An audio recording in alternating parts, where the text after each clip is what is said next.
శ్రీమతే రామానుజాయ నమః. అందరికీ దాసోహమండి. ఈరోజు ధనుర్మాసంలో 17వ రోజు. నందగోప భవనంలోకి ఈ గోపికలందరూ కూడా ప్రవేశించి ముందుగా నందుణ్ణి మా స్వామి మేల్కొనుమా అన్నారు. తర్వాత యశోదని మేల్కొల్పుతూ ప్రబ్బలి చెట్ల వంటి పడతులలో చిగురు వంటి దానా, శ్రేష్టమైన దానా అంటున్నారు. ఇవిగో ప్రబ్బలి చెట్లు. మా కులమునకు మంగళ దీపమా అంటున్నారు. ఇవిగోండి మంగళ దీపాలు.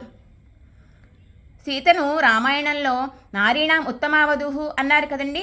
అలాగే ఇక్కడ గోపికలు కూడా యశోదమ్మని కృష్ణ సమాగమం కలిగించడంలో నీవు మాకు సహాయపడవలను, నువ్వు స్త్రీలలో ఉత్తమురాలవు అంటున్నారు ఇక్కడ యశోదమ్మను. ఇదిగోండి యశోద.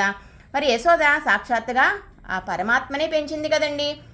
పరమాత్మకే తల్లి అయ్యి ఆయన్ని లాలించి పాలించి కట్టి కొట్టి అన్నిటికీ అధికారం కలిగి ఉంది. ఈరోజు మన పాలకొల్ల అష్టభుజ లక్ష్మీనారాయణ స్వామివారి సన్నిధిలోని ఆండాళ్ళమ్మ జడలో దామోదర బంధనం ఆ తల్లి కట్టేసింది కదండి చిన్ని కృష్ణయ్యని.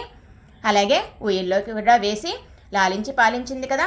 ఇదిగో ఊయల్లో కృష్ణుడు.